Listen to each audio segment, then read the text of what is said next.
नमस्कार, आज की बात में आपका स्वागत है। आज मैं आपको जम्मू कश्मीर के विकास की नई ऊंचाइयों की तस्वीर दिखाऊंगा।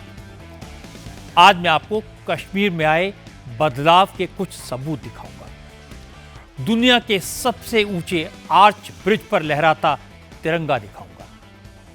आज कश्मीर देश के रेलवे नेटवर्क से जुड़ गया। प्रधानमंत्री नरेंद्र मोदी ने कटरा से श्रीनगर जाने वाली पहली वंदे भारत ट्रेन को हरी झंडी दिखाकर रवाना किया। मोदी ने चेनाब ब्रिज पर खड़े होकर तिरंगा लहराया। पूरी दुनिया को संदेश दिया कि चेनाब ब्रिज सिर्फ स्टील और कंक्रीट का स्ट्रक्चर नहीं है, भारत के मजबूत इरादों और सामर्थ्य का सबूत है। मोदी ने आज जो कहा उसका एक एक शब्द पाकिस्तान के लिए चेतावनी है। एक तरफ पाकिस्तान जो दाने दाने को मोहताज है, दूसरी तरफ भारत जो विकास के नए नए कीर्तिमान बना रहा है।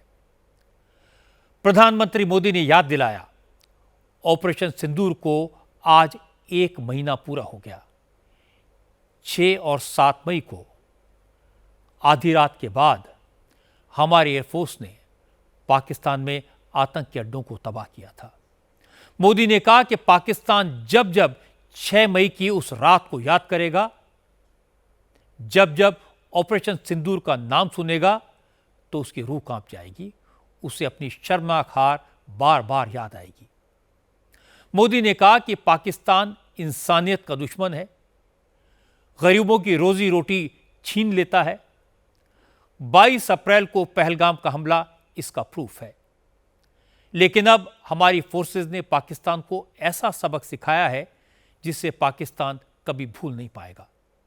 मोदी ने कहा कि पाकिस्तान तो क्या, जम्मू कश्मीर के विकास को अब दुनिया की कोई ताकत नहीं रोक पाएगी। अगर कोई हिमाकत करेगा तो उससे पहले नरेंद्र मोदी से टकराना होगा। जम्मू कश्मीर की लाइफलाइन में ट्रेन से कनेक्ट होने का असर क्या होगा? कश्मीर को कन्याकुमारी से जोड़ने से फायदा क्या होगा? कश्मीर के लिए चेनाब ब्रिज गेम चेंजर कैसे साबित होगा? इस ब्रिज को बनने में 37 साल क्यों लग गए? उमर अब्दुल्ला अपने बचपन को याद करके भावुक क्यों हो गए? ये सब मैं आपको दिखाऊंगा। पहले आपको दिखाता हूं प्रधानमंत्री मोदी ने आतंकवादियों और आतंकवाद को पालने पोसने वालों को क्या वार्निंग दी। असल में पहलगाम अटैक के बाद ऑपरेशन सिंदूर के ठीक 1 महीने बाद आज प्रधानमंत्री नरेंद्र मोदी पहली बार जम्मू कश्मीर पहुंचे। जम्मू कश्मीर में प्रधानमंत्री ने रियासी जिले में चेनाब नदी पर बने दुनिया के सबसे ऊंचे रेलवे ब्रिज का इनॉग्रेशन किया। तिरंगा लेकर दुनिया के सबसे ऊंचे आर्च ब्रिज पर नरेंद्र मोदी ने वॉक किया। इसके बाद कटरा से बनिहाल को जोड़ने वाले अंजी ब्रिज का उद्घाटन किया। यह ब्रिज भी देश का पहला केबल स्टे रेल ब्रिज है। इसके बाद मोदी ने कटरा रेलवे स्टेशन पर कटरा श्रीनगर जाने वाली वंदे भारत को हरी झंडी दिखाई और इसके साथ ही कश्मीर रेल नेटवर्क के जरिए पूरे मुल्क से जुड़ गया। आज मोदी ने जिन विकास परियोजनाओं का उद्घाटन किया वो वाकई में डेवलपमेंट के माइलस्टोन्स हैं। और खास बात यह थी कि ये प्रोजेक्ट ऐसे वक्त में देश को समर्पित किए गए जब पाकिस्तान ने देश की आत्मा पर हमला किया और हमारी सेना ने पाकिस्तान को उसकी हैसियत याद दिला दी। इसीलिए आज मोदी ने खास तौर पर ऑपरेशन सिंदूर का जिक्र किया। मोदी ने कहा, न 22 अप्रैल हम भूलेंगे और न पाकिस्तान 6 मई की रात भूल पाएगा। आज 6 जून है, याद कीजिए 1 महीने पहले, ठीक 1 महीने पहले 6 मई की वो रात पाकिस्तान के आतंकियों पर कयामत बरसी थी।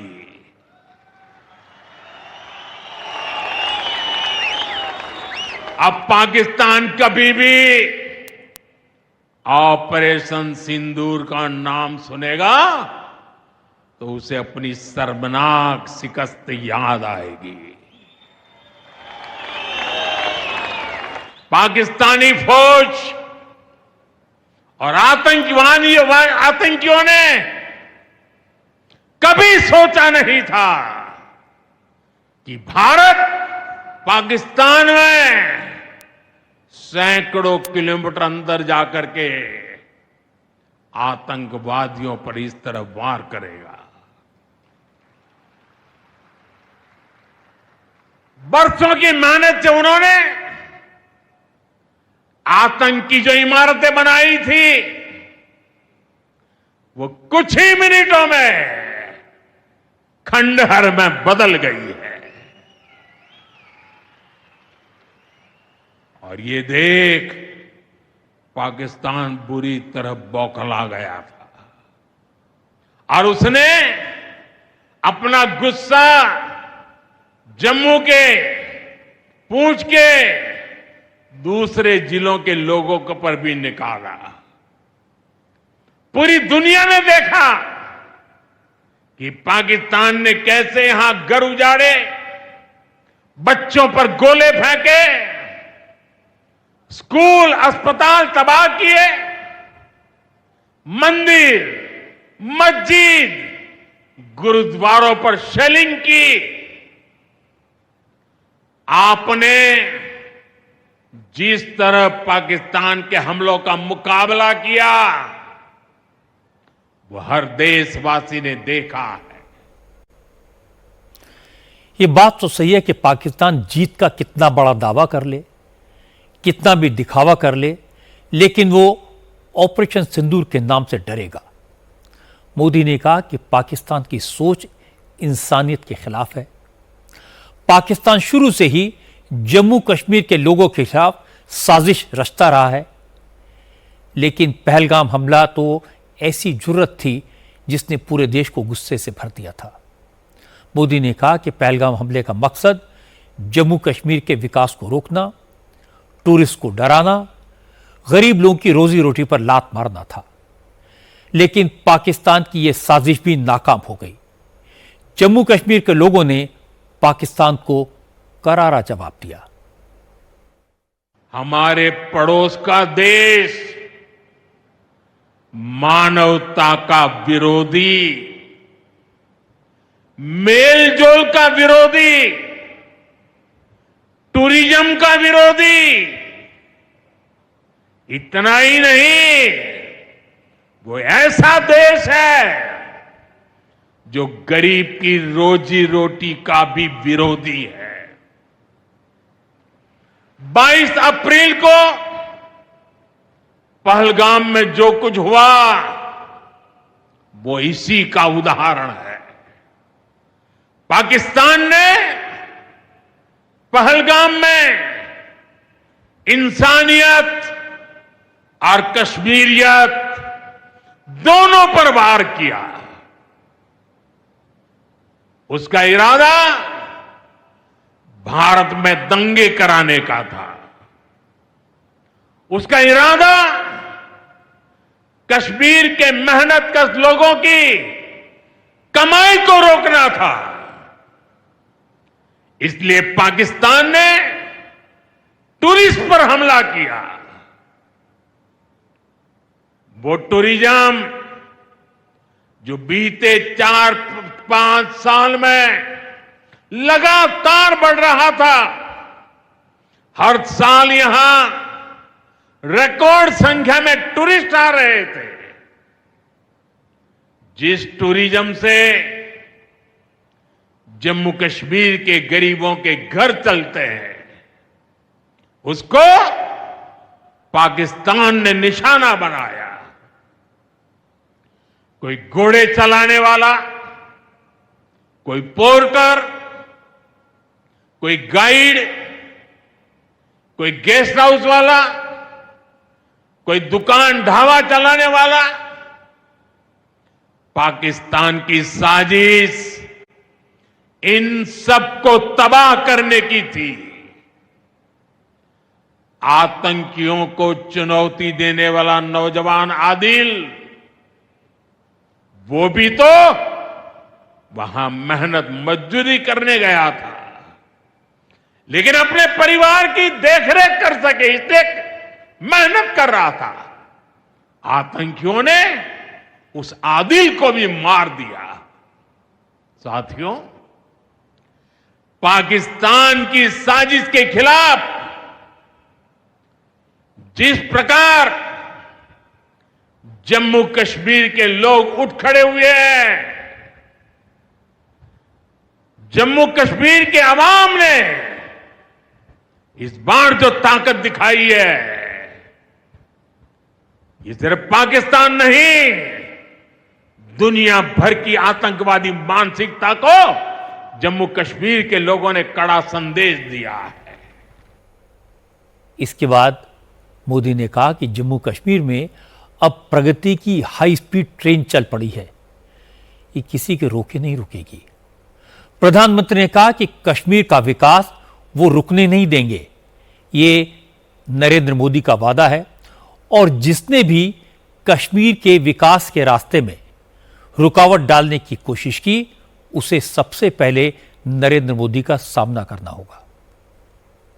विकास का जो वातावरण जम्मू कश्मीर में बना था, वो पहलगाम के हमले से डिगने वाला नहीं है।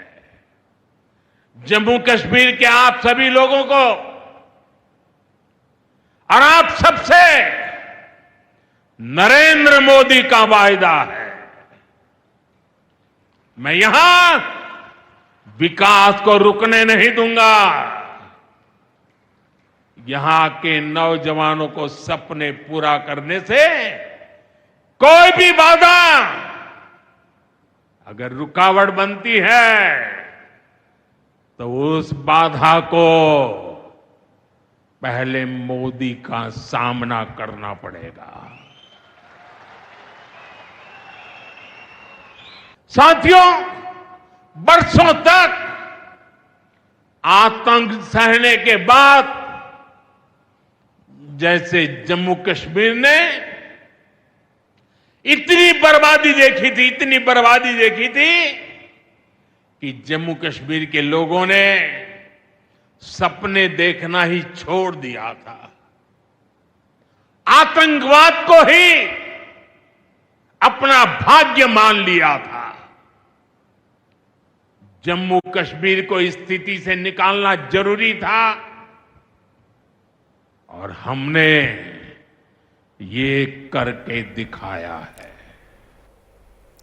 मोदी ने आज जो कहा वो सिर्फ बयान नहीं है, रैली में दिया गया एक भाषण नहीं है, ये विकास के प्रति देश के संकल्प और आतंकवाद के खिलाफ जंग की दृढ़ इच्छा शक्ति की अभिव्यक्ति है।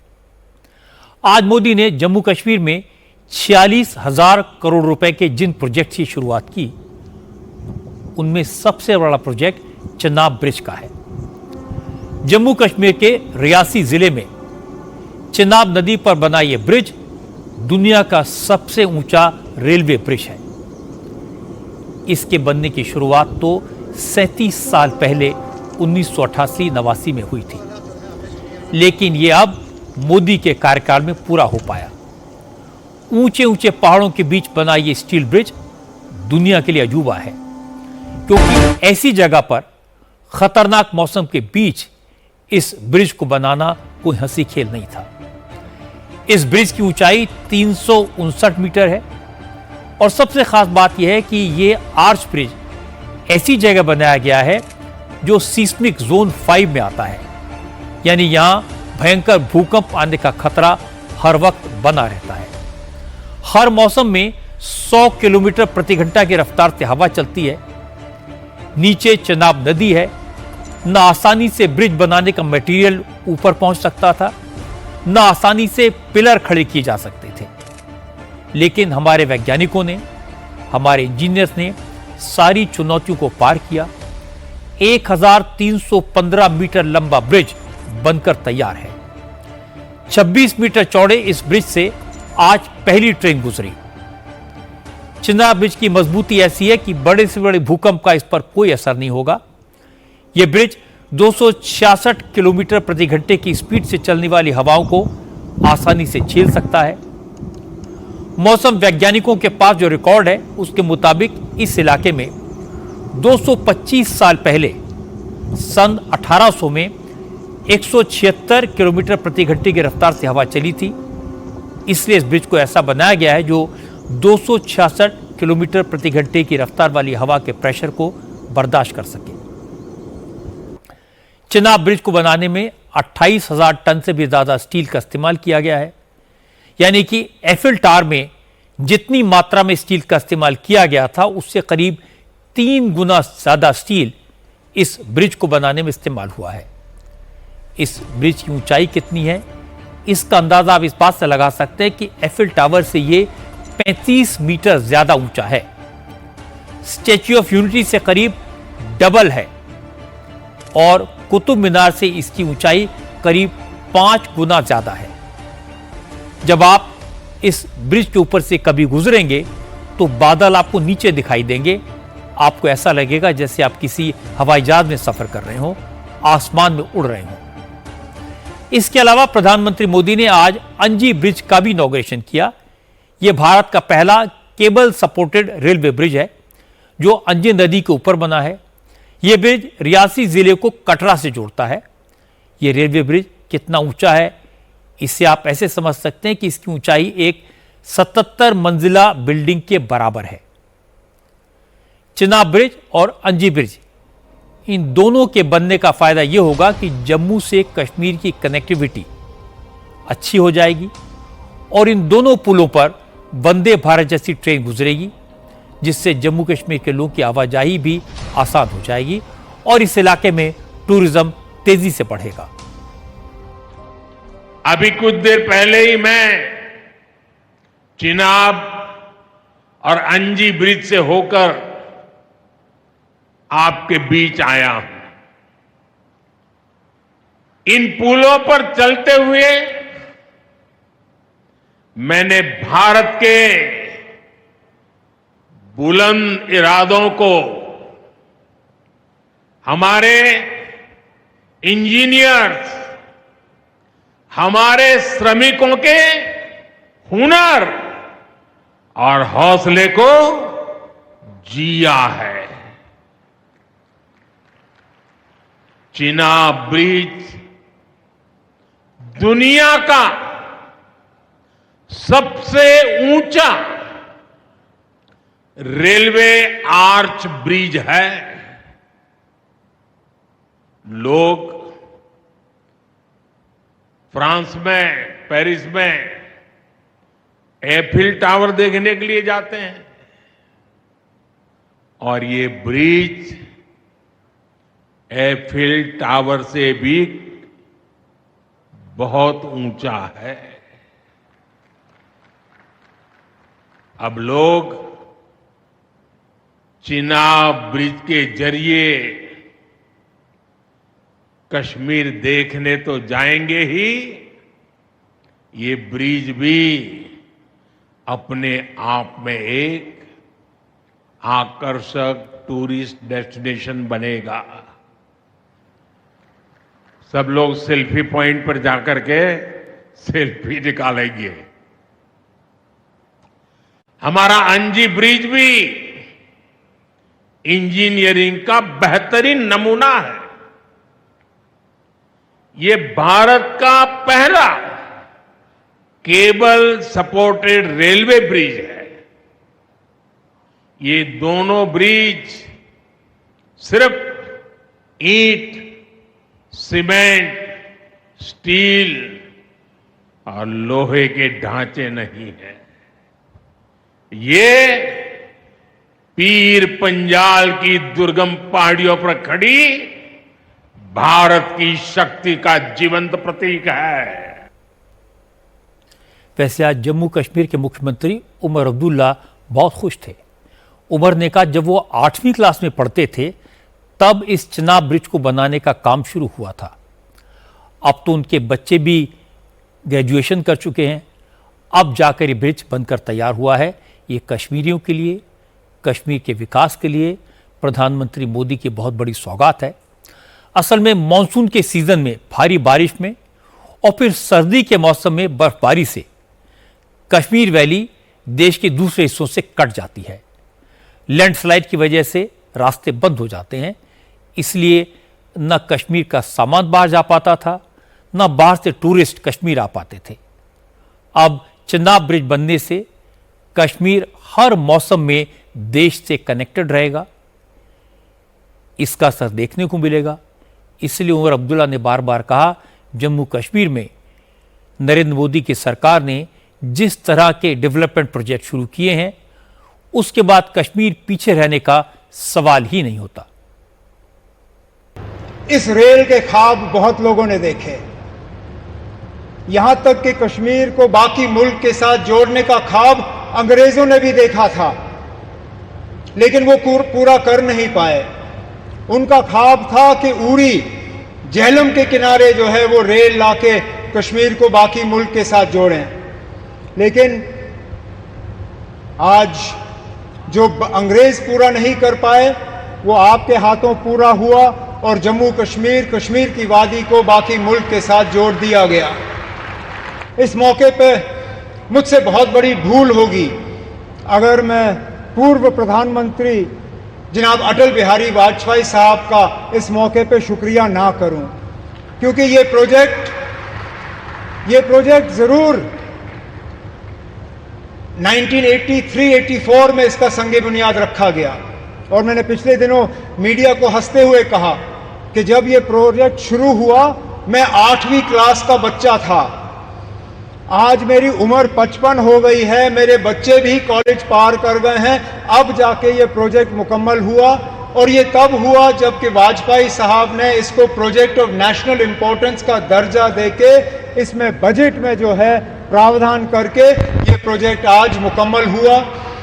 इस प्रोजेक्ट से जम्मू कश्मीर को भरपूर फायदा होगा, लोगों का आना जाना रहेगा, टूरिज्म से इसको फायदा होगा, यहाँ के रहने वालों को फायदा होगा। वजीर आजम साहब, आज आपके शुभ हाथों से ये एक और इंफ्रास्ट्रक्चर प्रोजेक्ट जम्मू कश्मीर का जो है मुकम्मल हुआ है।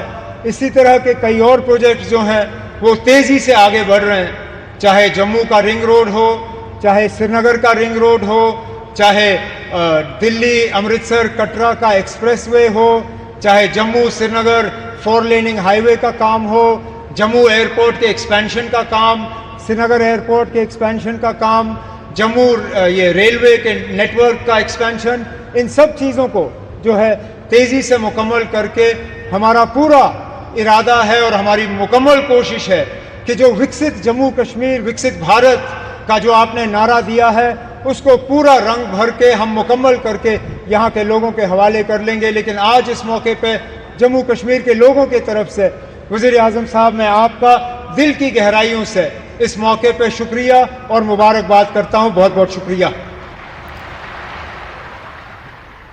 प्रधानमंत्री मोदी ने जम्मू कश्मीर के विकास में उमर अब्दुल्ला के सहयोग की तारीफ भी की। असल में आज जिन प्रोजेक्ट्स का उद्घाटन हुआ है वो Udhampur Srinagar Baramulla rail link project का हिस्सा है। आज इसी लाइन पर कटरा से श्रीनगर के बीच पहली वंदे भारत ट्रेन चली। Udhampur Srinagar Baramulla rail link project एक ऐसा प्रोजेक्ट है जो उधमपुर से बारामूला को जोड़ता है। 272 किलोमीटर लंबी इस रेल लाइन में 119 किलोमीटर लंबी 36 सुरंगें बनाई गई हैं। इसमें देश की सबसे लंबी रेल टनल T50 भी शामिल है जो करीब 13 किलोमीटर लंबी है।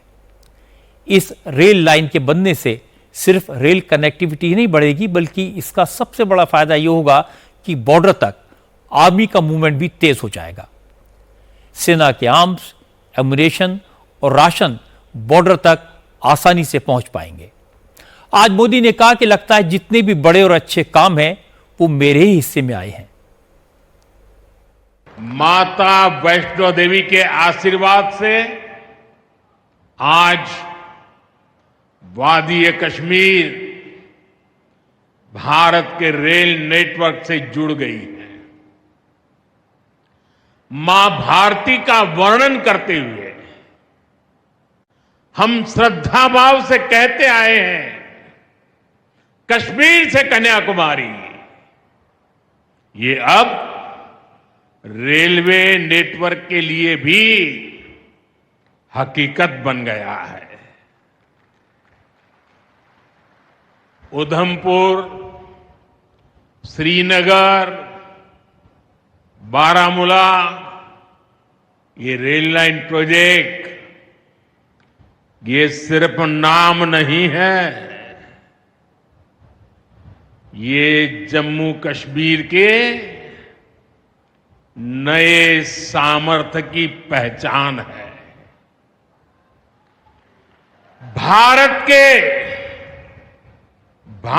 के नए सामर्थ्य का जयघोष है। जम्मू कश्मीर की अनेक पीढ़ियां रेल कनेक्टिविटी का सपना देखते देखते गुजर गई। मैं कल सीएम उमर अब्दुल्ला जी का एक बयान देख रहा था और अभी भाषण में भी बताया। वो भी बोले थे कि जब वो 7वीं 8वीं में पढ़ते थे तब से इस प्रोजेक्ट को पूरा होने का इंतजार कर रहे थे। आज जम्मू कश्मीर के लाखों लोगों का सपना पूरा हुआ है। और ये भी हकीकत है, जितने अच्छे काम है ना वो मेरे लिए ही बाकी रहे हैं। हमने ये तो सुना कि चिनाब पर रेलवे ब्रिज बनाने में कितनी मुश्किलें सामने आई, हमारे इंजीनियर्स ने कितना नायाब काम किया, कैसे बाधाओं को पार करके यह अजूबा खड़ा किया। लेकिन आपको जानकर आश्चर्य होगा कि ये ब्रिज बन पाए, इसमें सुप्रीम कोर्ट के वकील मनिंदर सिंह ने भी बड़ी भूमिका अदा की। असल में सुप्रीम कोर्ट के एक और वकील प्रशांत भूषण ने इस प्रोजेक्ट को रोकने की जीतोड़ कोशिश की थी।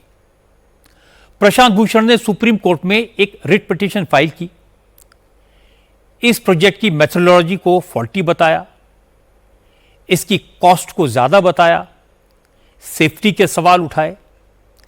इस केस की वजह से चिनाब रिवर प्रोजेक्ट 2 साल तक रुका रहा। रेलवे की तरफ से सीनियर एडवोकेट मनिंदर सिंह ने केस लड़ा। मनिंदर सिंह ने साबित किया कि केस फाइल करने के पीछे मेलाफाइड इंटेंशन है। उन्होंने कोर्ट को कन्विंस किया कि सेफ्टी और सिक्योरिटी का हर एंगल से ध्यान रखा गया है, हर पैरामीटर पर यह प्रोजेक्ट देश के फायदे के लिए है।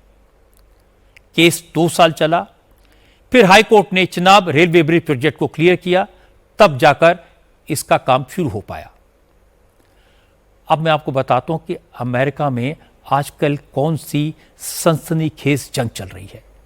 24 घंटे पहले अमेरिका की राजनीति में कौन सा बड़ा तूफान आया। प्रेसिडेंट डोनाल्ड ट्रंप और बिलियनियर एलन मस्क ने एक दूसरे के खिलाफ खुलेआम वॉर डिक्लेयर कर दी। 2 दिन पहले तक जो दोस्त नंबर 1 थे वो अब दुश्मन नंबर 1 बन गए। ट्रंप ने खुलेआम धमकी दी है कि वो मस्क को मिलने वाली सरकारी सब्सिडी और कॉन्ट्रैक्ट्स को टर्मिनेट कर देंगे। ट्रंप का कहना है कि अमेरिकी जनता के बिलियंस एंड बिलियंस डॉलर बचाने का यह सबसे आसान तरीका है। एलन मस्क ने जवाबी हमला करते हुए ट्रंप को एहसान फरामोश करार दिया। ट्रंप को प्रेसिडेंटशिप से हटाने के लिए उनके खिलाफ इंपीचमेंट मोशन लाने की मांग कर दी और यहां तक कह दिया कि ट्रंप पर सेक्सुअल एक्सप्लॉयटेशन के इल्जाम है। कुछ ही घंटों में मस्क ने अपने सोशल मीडिया पर ट्रंप के खिलाफ आरोपों की बौछार कर दी। मस्क ने एक्स पर लिखा, उन्होंने ट्रंप को चुनाव जितवाया, प्रेसिडेंट बनाया। मस्क ने लिखा कि उनकी मदद के बगैर ट्रंप चुनाव नहीं जीत सकते थे। और इसके बाद ट्रंप ने पलटवार किया, खुलासा किया कि मस्क ने अमेरिकी स्पेस एजेंसी नासा को चलाने के लिए जिस कैंडिडेट को रेकमेंड किया था वो उन्हें ठीक नहीं लगा, वो डेमोक्रेटिक पार्टी का सपोर्टर निकला। और यह बात सुनकर मस्क भड़क गए। इसके जवाब में मस्क ने ट्वीट किया, अब एक बड़ा बम फोड़ने का टाइम आ गया है। उन्होंने आरोप लगाया कि बच्चों और कम उम्र की लड़कियों के यौन शोषण के आरोपी जेफरी एप्स्टीन की फाइल में ट्रंप का भी नाम है, इसीलिए ट्रंप ने एप्स्टीन की फाइल्स को सार्वजनिक नहीं होने दिया। एप्स्टीन फाइल का जिक्र बहुत सनसनीखेज है, क्योंकि जेफरी एप्स्टीन सेक्सुअल परवर्ट के तौर पर बहुत बदनाम है। उनका केस सामने आने के बाद अमेरिका और यूरोप में तहलका मच गया था। ब्रिटेन के शाही परिवार के मेंबर किंग चार्ल्स के भाई प्रिंस एंड्रू भी इसकी चपेट में आ गए थे। अब एलन मस्क ने एक वीडियो पोस्ट करके धमकी दी है कि वो जेफरी एप्स्टीन और डोनाल्ड ट्रंप के कनेक्शन को एक्सपोज करेंगे। हालांकि ट्रंप बार बार कह रहे हैं कि उन्होंने मस्क की कंपनी टेस्ला को मिलने वाली सब्सिडी पर रोक लगाने का प्लान बनाया। ये बात मस्क को बुरी लग गई और इस वजह से मस्क पागल हो गए। ट्रंप ने कहा कि एलन मस्क अमेरिकी सरकार के ठेकों से बिलियंस एंड बिलियंस डॉलर का फायदा उठा रहे हैं, लेकिन अब वो मस्क को मिलने वाला यह पैसा बंद कर देंगे। इसीलिए मस्क खफा हो गए। मस्क ने भी ट्रंप को जवाब देने में देर नहीं लगाई। उन्होंने एक्स पर एक पोल शुरू कर दिया, क्या अमेरिका में रिपब्लिकन और डेमोक्रेटिक पार्टी के अलावा कोई तीसरी नई सियासी पार्टी बनाने का वक्त आ गया है।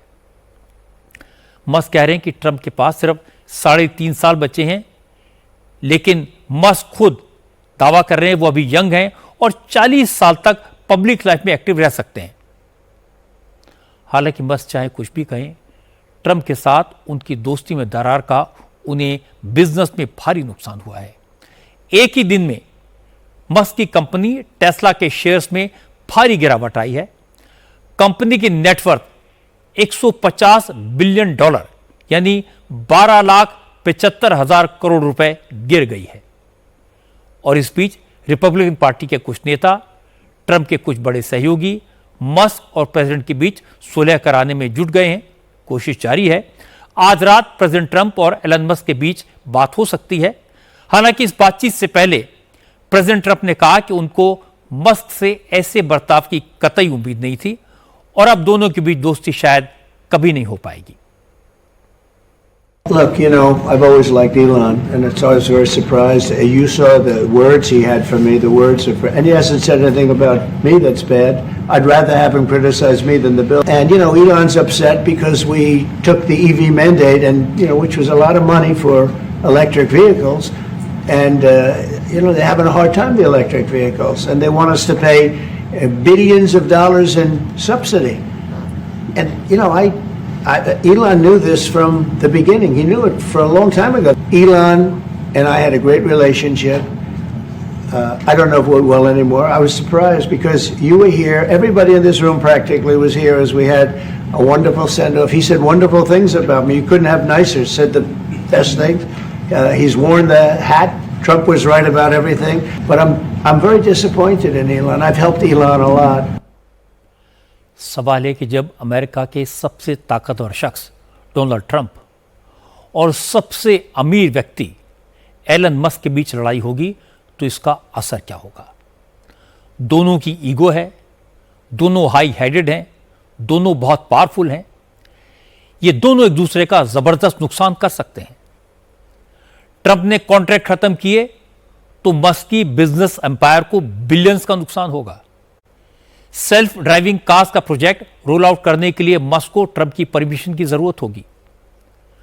व्हाइट हाउस ने एमिशन रूल्स बदले तो टेस्ला की मिलियंस ऑफ डॉलर्स की कमाई बंद हो जाएगी।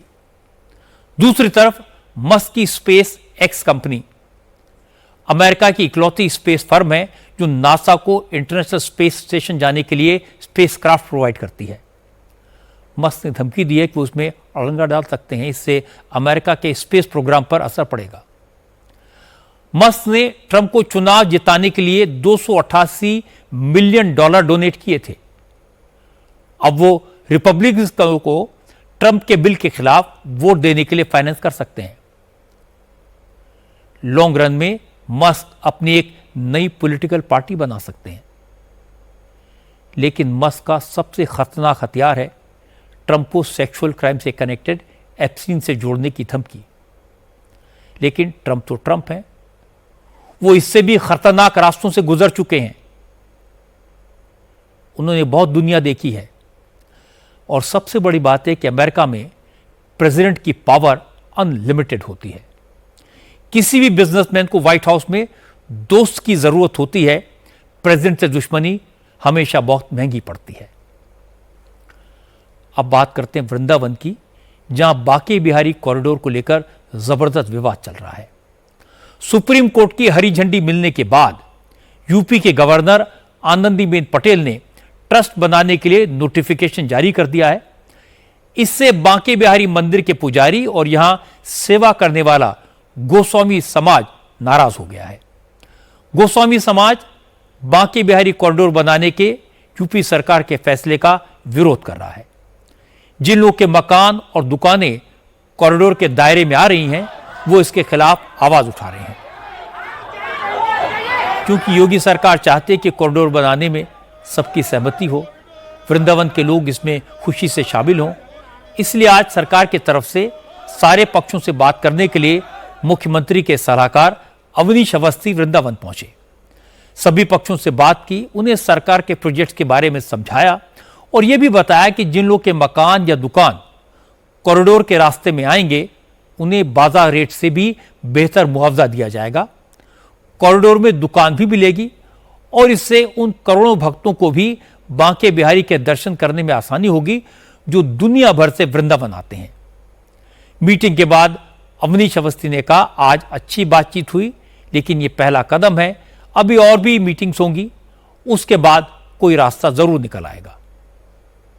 गोस्वामियों से बहुत सौहार्दपूर्वक वार्ता हुई है। यहाँ पर बहुत सारे लोग जो इस पूरे क्षेत्र के हैं, उनसे बहुत सारी बातें हुई हैं, बहुत सारे सुझाव आए हैं। इन सुझावों को समाहित करके सबको साथ लेकर कैसे विकास का रास्ता हो और कैसे यहाँ पर जो है श्रद्धालुओं की व्यवस्था के लिए और बेहतर सुविधा हो सके और वृंदावन की व्यवस्था से पूरे विश्व में हम इसको जान सकें, इसका पूरा प्रयास अब शुरू हो रहा है। काम इस पर जल्दी होगा और जल्दी निर्णय होगा। अवनीश अवस्थी का प्रयास अच्छा है। उन्होंने कोशिश की कि मीटिंग अच्छे माहौल में हो, सबको साथ लेकर चलें, बांके बिहारी का प्रोजेक्ट पूरा करें। लेकिन मुझे पता चला कि मीटिंग में शामिल हुए गोस्वामी समाज के लोग नाराज हैं। वो कह रहे हैं कि सरकार को कॉरिडोर बनाना है तो कहीं और बना लें। वो कॉरिडोर के लिए अपनी पुश्तैनी जमीन, अपने घर, अपने मकान और अपनी दुकानें नहीं छोड़ेंगे। हालांकि अब गोस्वामियों ने एक नया तर्क दिया है। वो कह रहे हैं कि बात मकानों या दुकानों की नहीं है, वृंदावन की कुंज गलियां ही वृंदावन की शोभा हैं। इन्हीं गलियों में तो बिहारी जी की लीलाएं हुई। अगर सरकार कॉरिडोर बनाने के लिए इन गलियों को नष्ट कर देगी तो वृंदावन कहां बचेगा। आज हमने कही कि आप वृंदावन की कुंज गलियों को, वृंदावन की संस्कृति को खत्म करके कॉरिडोर बनाना क्यों चाहते हैं। आपको ये कॉरिडोर बनाना है तो जमुना किनारे बना लीजिए, कहीं और बना लीजिए। तो इस पे हमारी बात को सुनने को वो तैयार नहीं है। हमसे कह रहे हैं सुप्रीम कोर्ट का फैसला है। अरे सुप्रीम कोर्ट का फैसला जब है, जब आप लोगों ने वहाँ पे दिया है, जब तो सुप्रीम कोर्ट ने आगे वृंदावन में थोड़ी ना बोला कि हम यहाँ पे कॉरिडोर बनाना चाहते हैं। जब श्री कृष्ण जी ने, श्री राधा जी ने कॉरिडोर बना के दिया है, वृंदावन को तीन तरफ से जमुना जी से घेरा है, तीन तरफ से घिरा हुआ है। उन तीन तरफ में अगर आप सुविधाओं को डेवलप कर दें तो सबका काम हो जाएगा। आप ये समझिए कि वृंदावन सिर्फ बांके बिहारी जी का नहीं है, यहाँ सप्त देवालय, 3 वन भी हैं, 5000 साढ़े 5000 मंदिर हैं।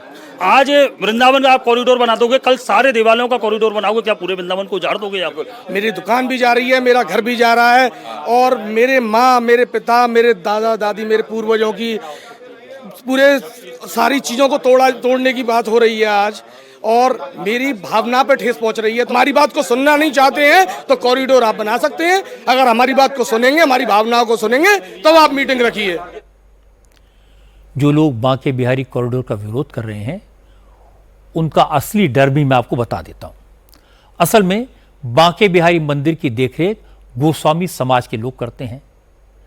मंदिर की पूजा और सेवा के दिन परिवारों में बटे हुए हैं।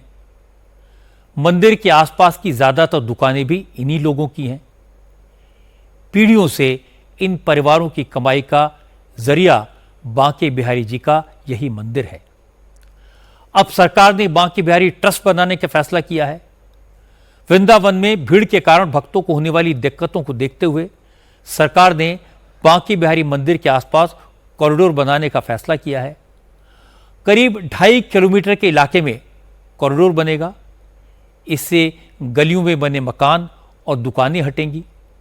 इससे गोस्वामियों की दुकानदारी पर असर पड़ेगा। ट्रस्ट बनने से मंदिर पर उनका कब्जा खत्म हो जाएगा। बस इसी बात का डर गोस्वामियों को है और इसीलिए इसका विरोध हो रहा है। और गोस्वामियों ने वृंदावन की पौराणिकता और धर्म का हवाला देना शुरू कर दिया है।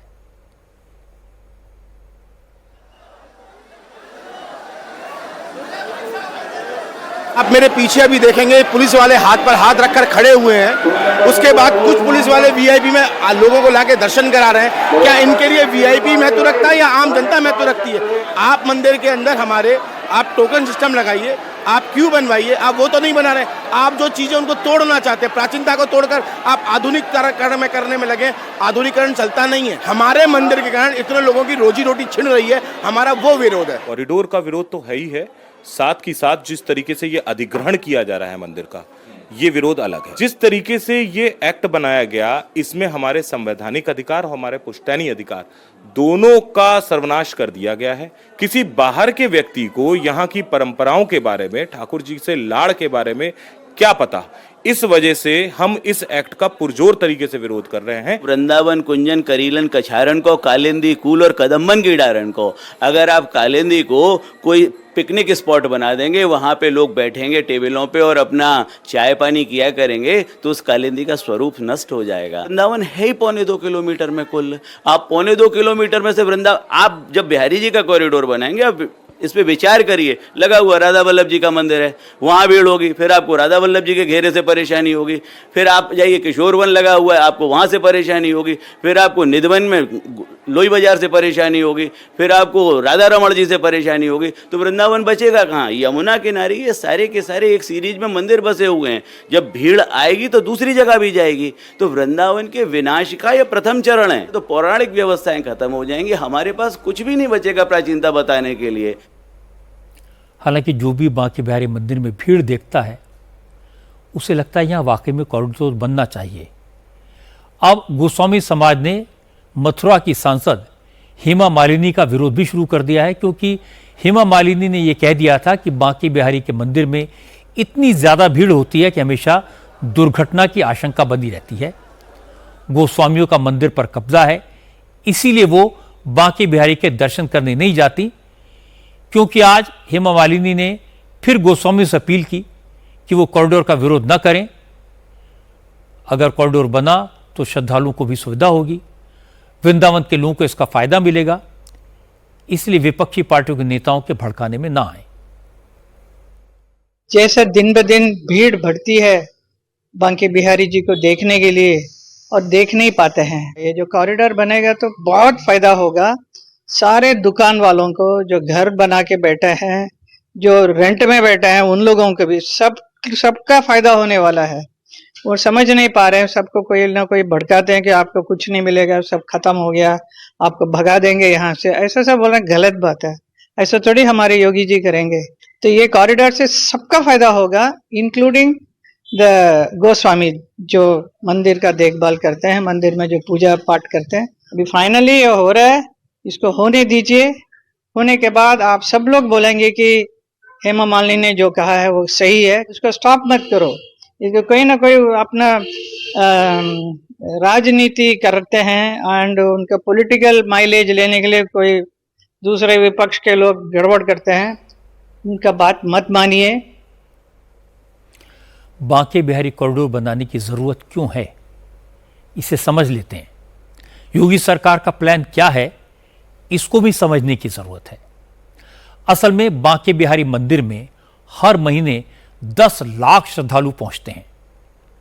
त्योहार और छुट्टियों में तो ये फिगर्स और भी बढ़ जाती है। मंदिर के आसपास की गलियां सकरी हैं। भक्तों को मंदिर तक पहुंचने में भारी परेशानी होती है। मंदिर के आंगन में लोग एक दूसरे पर गिरते हैं। कई बार दुर्घटनाएं हुई हैं, लोगों की जान गई है।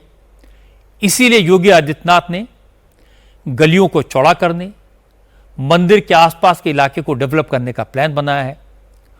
कॉरिडोर को यमुना के घाटों से जोड़ा जाएगा। यमुना पर एक सिग्नेचर ब्रिज बनेगा। रिवर फ्रंट का डेवलपमेंट होगा। इसके अलावा पार्किंग एरिया और दूसरी जन सुविधाओं का निर्माण किया जाएगा। बांके बिहारी मंदिर आने वाले श्रद्धालुओं का कहना है कि कॉरिडोर बनना बहुत जरूरी है। अभी मंदिर में दर्शन करना किसी जंग लड़ने से कम नहीं है। अगर कॉरिडोर बना तो बांके बिहारी के दर्शन आसानी से हो पाएंगे, वृंदावन आने वाले भक्तों की संख्या और बढ़ेगी और वृंदावन की सुंदरता में भी इजाफा होगा। दूर दूर से मतलब विदेशों से भी यहाँ पे लोग आते हैं। थोड़ा सा क्या है, थोड़ा वाइड गलियां वगैरह हो जाए, थोड़ा साफ सफाई हो जाए तो थोड़ा सा बेटर इम्पैक्ट जाएगा। ये थोड़ा डेवलपमेंट करना चाहिए क्योंकि थोड़ा सा गंदा है। टू बी ऑनेस्ट, मैं जैसे बाहर से आई हूँ, गलियां बहुत छोटी है, थोड़ा प्रॉब्लम होता है, तो उस चीज़ में डेवलपमेंट होगा। बहुत ज़्यादा नीड है सर कॉरिडोर के, बहुत ज़्यादा है। हाँ, क्यों सर? इतनी भीड़ है ना, कंट्रोल नहीं हो पा रही है। बच्चों को अगर लेके आओ तो बहुत समस्या है। मुझे लग रहा है बनना चाहिए क्योंकि यहाँ भीड़ भाड़ वाला एरिया है और यहाँ से आदमी आराम से दर्शन भी नहीं कर पाता है। कई लोग जो भक्तजन बहुत दूर दूर से आते हैं उनको कई कठिनाइयों का सामना करना पड़ता है, तो उस वजह से तो बनना ही चाहिए। सच्चाई ये है कि आज जो पब्लिक को फेस करना पड़ रहा है इतनी भीड़ के अंदर, और भगवान जी के 1 सेकंड सिर्फ दर्शन हो रहे हैं, तो कुछ तो चेंजेस लाना चाहिए जिससे हम अपने भगवान के दर्शन कर सके। इस वक्त तो वहाँ 1 सेकंड खड़ा होना दुर्लभ है। बांके बिहारी के भक्तों की बात बिल्कुल सही है। बिहारी जी के मंदिर में रोज हजारों लोग आते हैं और वहां जगह बहुत कम है। कुछ महीने पहले मुझे भी बांके बिहारी के मंदिर में जाने का सौभाग्य मिला था। मंदिर में जबरदस्त भीड़ थी, पांव रखने की जगह नहीं थी। लोगों ने मुझे घेर भी लिया था। पुजारियों ने आगे आकर मदद की, बहुत अच्छे से बांके बिहारी के दर्शन करवाए, प्रसाद भी दिया। लेकिन वहां से वापस आना भी उतना ही मुश्किल हो गया। गलियों में लोग समझा रहे थे कि बंदरों से कैसे बचना है, किसी ने समझाया कि जेब कतरों से कैसे सावधान रहने की जरूरत है। उसी समय मन में सवाल आया था कि इस मंदिर का कायाकल्प क्यों नहीं हुआ। तब पता चला था कि सारा काम कोर्ट केस की वजह से रुका हुआ है। और जिस दिन यह खबर आई कि अब सुप्रीम कोर्ट ने परमिशन दे दी है, तो मुझे लगा था कि काशी विश्वनाथ की तरह बांके बिहारी मंदिर का भी पुनर्निर्माण होना चाहिए, इसे भी भव्य बनाना चाहिए। काशी विश्वनाथ का मंदिर भी इसी तरह सकरी गलियों में था। वहां भी आने जाने में श्रद्धालुओं को परेशानी होती थी। वहां भी कुछ घरों को एक्वायर करना पड़ा, दुकानों को हटाना पड़ा, तब जाकर भोलेनाथ के मंदिर के कॉरिडोर की परिकल्पना साकार हुई। जहां तक बांके बिहारी मंदिर का सवाल है, हो सकता है कुछ लोगों को परेशानी हो। आज कुछ लोगों को ये लगे कि उनके हाथ से बांके बिहारी मंदिर चला जाएगा, लेकिन बांके बिहारी न तो किसी परिवार के हैं न किसी सरकार के हैं। वो तो अपने भक्तों के हैं और उन्हें मानने वाले पूरी दुनिया में हैं। इसलिए इस मंदिर का उद्धार होना ही चाहिए। इससे आने वाले श्रद्धालुओं की संख्या बढ़ेगी और पूरे इलाके का विकास होगा। वैसे भी बांके बिहारी की इच्छा के बगैर कुछ नहीं होता।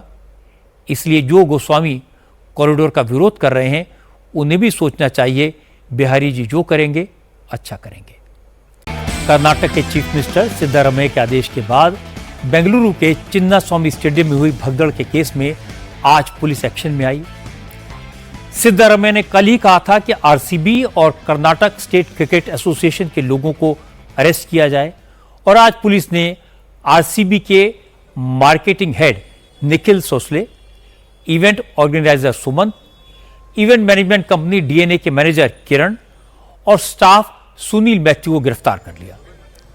इसके अलावा आज सिद्धारमैया ने इंटेलिजेंस फेलियर को लेकर एडीजीपी इंटेलिजेंस हेमंत निम्बालकर का ट्रांसफर कर दिया। अपने पॉलिटिकल एडवाइजर गोविंद राजू को भी पद से हटा दिया। चर्चा है कि आरसीबी की विक्ट्री के सेलिब्रेशन का आयोजन और इसे करवाने में बाकी डिपार्टमेंट के साथ कोऑर्डिनेशन में गोविंद राजू की बड़ी भूमिका थी। आज बीजेपी और जेडीएस के नेताओं ने कहा सिद्धारमैया की सरकार खुद को बचाने के लिए झूठ बोल रही है, आरसीबी और केसीयू को फंसा रही है। कर्नाटक बीजेपी के अध्यक्ष बीवाई विजयेंद्र और केंद्रीय मंत्री एचडी कुमारस्वामी ने ज्वाइंट प्रेस कॉन्फ्रेंस की।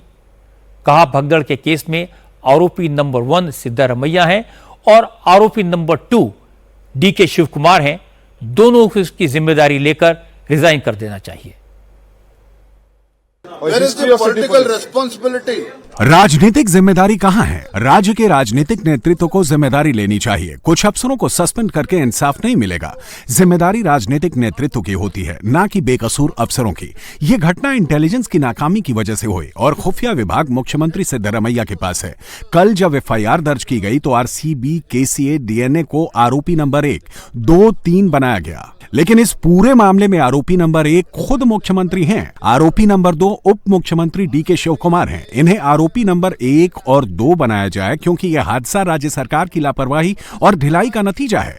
पुलिस अफसरों को बलि का बकरा बनाने की बजाय मुख्यमंत्री और उप मुख्यमंत्री को इस्तीफा देना चाहिए। एफआईआर में लिखा गया है कि जब आरसीबी, केसीए और डीएनए ने अनुमति मांगी तो पुलिस ने इजाजत देने से इनकार कर दिया।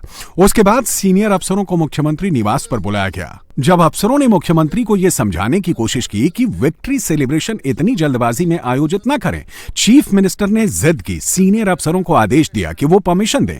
उसके बाद ही इजाजत दी गई। सीनियर ऑफिसर्स, अब मैं आपको इस मामले में सरकार का पक्ष सुनवाता हूं। डीके शिव कुमार ने कहा कि सरकार कुछ छिपाना नहीं चाहती। जुडिशियल इंक्वायरी की बीजेपी की मांग सरकार ने मान ली है। सीआईडी भी जांच कर रही है। अब इससे ज्यादा सरकार क्या कर सकती है? विपक्ष को सवाल उठाने हैं तो उठा सकते हैं।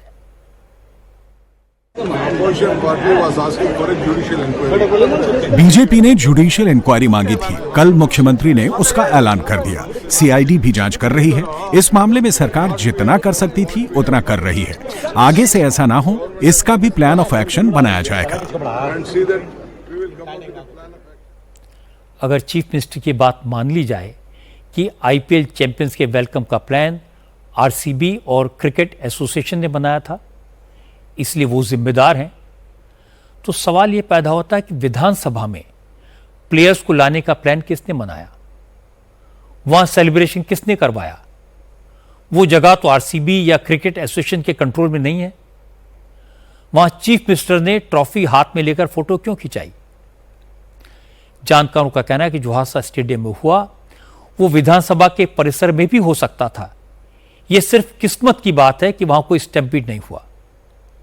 दूसरी बात, deputy chief minister DK Shivakumar ने कैमरों के सामने कहा था पुलिस की कोई गलती नहीं है, पुलिस ने अच्छा काम किया है। फिर पुलिस कमिश्नर समेत 6 पुलिस अफसरों को सस्पेंड क्यों किया गया? यह क्या छुपाने की कोशिश है? ये किसे बचाने की कोशिश है? इसका जवाब मिलना चाहिए। एक अच्छी खबर आपको बता दूं, दिल्ली के बंगला साहिब गुरुद्वारे में आज मानवता की सेवा का एक और अच्छा काम शुरू हुआ। बंगला साहिब गुरुद्वारे के हरकिशन पॉलीक्लिनिक में आज से पेट स्कैनिंग सेंटर ने काम करना शुरू कर दिया, जिसमें कैंसर जैसी बीमारी की महंगी जांच सिर्फ 7,000 रुपए में की जाएगी। गुरुद्वारा मैनेजमेंट कमेटी ने बताया कि कैंसर की जिस जांच के लिए लोगों को 20-20 हजार रुपए खर्च करने पड़ते हैं, वो जांच यहां सिर्फ 7,000 में होगी और इसमें किसी के साथ कोई भेदभाव नहीं होगा। अमीर हो, गरीब हो, किसी भी जाति का हो, किसी भी मजहब का हो, बंगला साहिब गुरुद्वारे के इस स्कैनिंग सेंटर में सबकी सेवा समान भाव से की जाएगी। पेट स्कैनिंग सेंटर की वजह से उन गरीबों को ज्यादा फायदा होगा जो पैसे की कमी से इलाज से वंचित रह जाते हैं। मैं आपको बता दूं कि गुरुद्वारा मैनेजमेंट कमेटी को पेट स्कैनिंग की मशीन टी सीरीज के फाउंडर स्वर्गीय गुलशन कुमार के परिवार की तरफ से दान में दी गई है। मनजिंदर सिंह सिरसा ने कहा कि दिल्ली से गुरुद्वारा प्रबंधन कमेटी ने जो पहल की है उससे गरीब लोगों को फायदा होगा। मैं धन्यवाद करता हूं दिल्ली कमेटी का कि उन्होंने एक नया उपराला शुरू किया है। केवल मात्र 7,000 रुपये में पेट स्कैन की नई मशीन लगाई है जो कैंसर डिटेक्ट करती है। ये बार टेस्ट जो है 20-25 हज़ार रुपये में होता है और यहाँ पे एक मात्र जो दवाई की कॉस्टिंग उस पर किया जाएगा। दिल्ली सिख गुरुद्वारा मैनेजमेंट कमेटी की एक बहुत बड़ी ये भी नई पहल है। ये बहुत मील पत्थर साबित होगी उन जरूरतमंद लोगों के लिए जिनके घर में जब बीमारी आती है तो आर्थिक तौर पर कमज़ोर होने के कारण बेचारे टेस्ट भी नहीं करवा पाते। उनके लिए बहुत बड़ा एक योगदान होगा। इसके लिए मैं दिल्ली सिख गुरुद्वारा मैनेजमेंट कमेटी का धन्यवाद करता हूँ। सिख समाज की सेवा भावना की प्रशंसा की जानी चाहिए। उन्होंने सस्ते में पेट स्कैन कराने का प्रबंध किया। आजकल कोई डॉक्टर बिना डायग्नोसिस के इलाज शुरू नहीं करता। सरकारी हॉस्पिटल्स में एमआरआई हो, पेट स्कैन हो, ऐसे टेस्ट के लिए महीनों की वेटिंग होती है। प्राइवेट में ये सर्विसेज काफ़ी महंगी होती हैं, इसीलिए गुरुद्वारे में पेट स्कैन का इंतजाम करके बड़ा नेक काम किया गया है। मैं मनजिंदर सिंह सिरसा को बधाई देना चाहता हूँ। कोविड के दौरान उन्होंने गुरुद्वारों में बेड्स का इंतजाम किया था और बाद में किडनी पेशेंट्स के लिए डायलिसिस का प्रबंध भी गुरुद्वारों में किया था। ये सब पुण्य का काम है और गरीबों की मदद करना सिख समाज की एक बड़ी पहचान है। इन सारे प्रयासों के लिए मैं दिल्ली सिख गुरुद्वारा प्रबंधक कमेटी को भी धन्यवाद देना चाहता हूं, आभार व्यक्त करना चाहता हूं।